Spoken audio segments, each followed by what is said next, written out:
Hi everyone, it's Ludovica and welcome to my channel. In today's video, I'm going to give you some advice on how to survive your PhD. I'm going to touch on a number of important topics in this video, such as mental health, work-life balance, the perfect work routine, as a PhD student, making connections and networking as a researcher, and so much more. So if you're doing your PhD or you're thinking about doing one, then this is the video for you. Don't forget to subscribe and ring the bell so that you can be notified anytime I post a new video. And now let's dive into today's topic.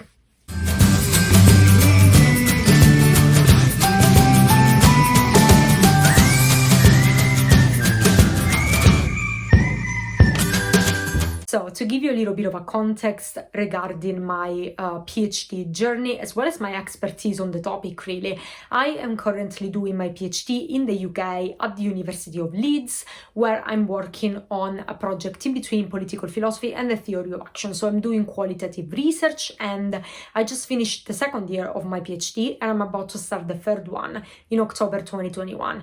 So in these 2 years as a PhD student and researcher, I compiled a big list of tips and pieces of advice that I gathered from my supervisors, the people in my research group, so my colleagues, the people that I work with, people that I've met at conferences, my connections, my mentors. So I compiled a big list of tips on the best way to tackle your PhD project. Doing a PhD is not easy. There are a lot of high and lows, and having a little bit of guidance along the way is not such a bad thing. So I hope that this video will be useful for you. And I have 5 main tips and pieces of advice to give you in today's video. So the first piece of advice, and if there is something that you decide to take away from this video, like if there is only one thing that you want to take away from this video, please let it be this: treat your PhD as a 9-to-5 job. What does this mean? It means working 8-9 hours per day maximum from Monday to Friday, taking the evenings off and your Saturday and Sunday off. So you need to take time off in the evening and at the weekends. This is extremely important. Of course, this can be flexible. If you prefer starting a little bit later in the day, you can work from 10 to 6 p.m. If you prefer starting a little bit earlier because you're an early bird, it can be 8 till 5. You get the gist. The important thing is that you work for a number of 8, maximum 9 hours per day. Why am I saying this? I'm saying this because the majority of people who do a PhD, including myself at the very beginning of my journey, make the same mistake. They treat the PhD as they were treating their master's degree. A lot of people go directly from doing a master's degree into doing a PhD program. And master's degree, especially in the UK, are very stressful. They last a year, and in this year you have a lot of modules, a lot of assignments, there is a lot of work to do, and a master's degree is extremely fast-paced.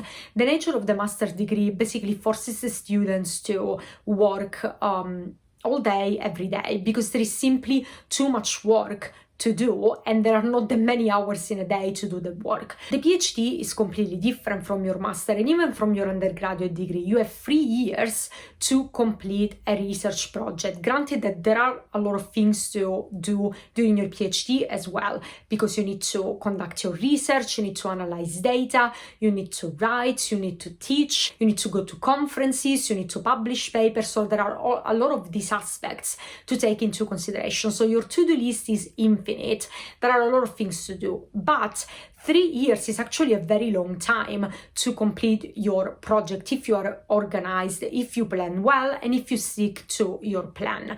Also, working for more than 8-9 hours per day can be counterproductive and damage your productivity in the long run. This is because there is only a small window during the day when we are very focused and very productive, and this window varies from 3 up to 5 hours per day. So during this window, when you are very focused and very productive, you tend to do the most difficult part of your job. And outside of this window, you are still productive and focused, but a little bit less.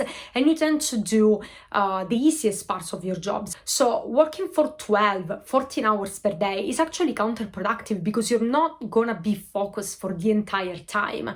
Having a good plan, sticking to the plan, taking advantage of the of the window during the day when you are the most productive is actually better for your workload and for your productivity. All the work that you do outside the time window is not going to be your best work, and you're not going to be the most focused or the more productive. So there is literally no point in working for more than 8-9 hours per day, and 3 years is a very long time.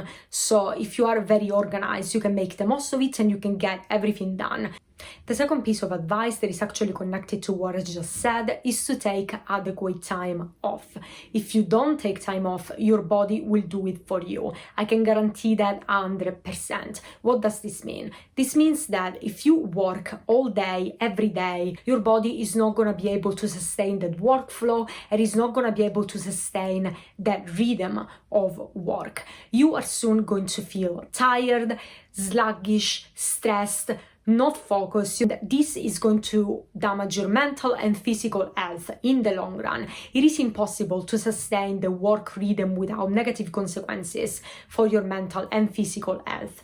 Granted that sometimes certain months or certain weeks there are a lot of things to do, and it is okay to work in the evenings and at the weekend from time to time, but you need to make that the exception and not the rule. If you constantly work during the evening and at the weekend, you are going to feel super tired, you're not going to be very productive, and the quality of your work is going to decrease. So do yourself a favor, take adequate breaks during the day, go for a little walk on your lunch break, and most importantly, switch off. When it's at 5 p.m. or 6 p.m., whenever you decide that you're done for the day, switch off. Working 14 hours per day is not going to help you to achieve the goal, so take adequate time off. Then the third piece of advice, and again this is connected to everything that I've said so far, you need to prioritize your mental health. The concept is that you cannot pour from an empty cup. There is a limit to the amount of things that you can do and the amount of projects that you can take on and accomplish in a limited time frame. So you don't have unlimited energy, and you need to prioritize your mental health. If you feel like you cannot take on any more projects, say no and focus on you and the things that matter the most to you. When you do your research project, you're going to be encountering a lot of difficulties, because a PhD is a little bit like going up a mountain. There is a treacherous path ahead. It is very difficult. There are a lot of obstacles that you're going to encounter on your path before you eventually get to the top, where the view is amazing, but it takes time to get there, and you need to prioritize your mental health. So you cannot just work and be on task all the time, just dedicating yourself to research. You need to make sure that you're taking care of your physical health and mental health as well. Some things that I do to take care of my mental health are the following. I meditate every day. I do yoga as well. I make sure that I eat good food. I can share some of the resources about meditation and yoga in the description box below if you're interested in doing this. But what I like about yoga and meditation is that they enable me to slow down, and they are the opposite of the work environment that I am familiar with. The university department is a very fast-paced environment, and it's not easy. It can drain my mental health. I can feel drained and exhausted at the end of the day. But when I meditate, when I do yoga, when I spend some time in nature, when I go for walks, I recharge myself. So these are the things that make me happy. So find the things that you like and enjoy doing, and that will recharge you mentally so that you can do a better job the next day at work. So the fourth tip that I have for you today is to make connections and participate in the life of your department more. What do I mean by this? I mean, if your department organizes frequent seminars or research events or gathering, try and go to some of them. It is impossible to do everything, especially if you are a researcher in a medium or big department such as the one that I am part of. There are so many events, and of course it's impossible for me to attend them all if I want to get some work done. But what I usually do is I choose 2 or 3 events every week that I attend, because I know that I can fit that into my schedule. And of course sometimes I skip those events because I have a lot of deadlines deadlines to meet, and it's not always possible for me to participate and be present in the life of my department, but I try to do that as much as possible, because connecting with people and having engaging conversation is what makes me a better researcher, because I can exchange ideas, I can pitch some of my ideas and concepts to other people, and I can gather feedback on it, and I can also help other people to develop their research projects as well. So it's through connections and conversations that you're going to develop your best ideas. So I highly recommend that, because a PhD can be quite a lonely journey if you think about it, because you are the manager of your own project, you work alone, you interact with your supervisors, you attend certain meetings, but for the majority of the time you work alone. If you don't participate in the life of your department, well, that's gonna be very lonely and kind of boring as well. So I highly recommend doing that to spice up your routine a little bit and do something different from time to time. Another thing that I want to say that is connected to that is that you need to hold on to your close friends, and you need to be friends with people who push you to be a better person, to be the best version of yourself, and to do more every day. I think that it is important to let go of some toxic people in your life. Not everybody has your best interest at heart, and certain interaction with people who don't want the best for you, who don't really care about you, can be very draining. I tend to surround myself with people who are kind and passionate about research like me, and people that I know that I can count on, and people and they can count on me as well, and they know who they are in my life. This doesn't mean that your friends need to have the same interest as you. This doesn't mean that you need to be doing the same thing. They can be people outside your department, outside of your life as a researcher and a PhD student. What I mean is that surround yourself with people that truly love you, that truly care about you, and that want the best for you. The last tip that I have for you in today's video is to not tie your identity to your PhD. Getting into a PhD program is an amazing accomplishment. It's extremely difficult to get into a PhD program, especially when you are fully funded.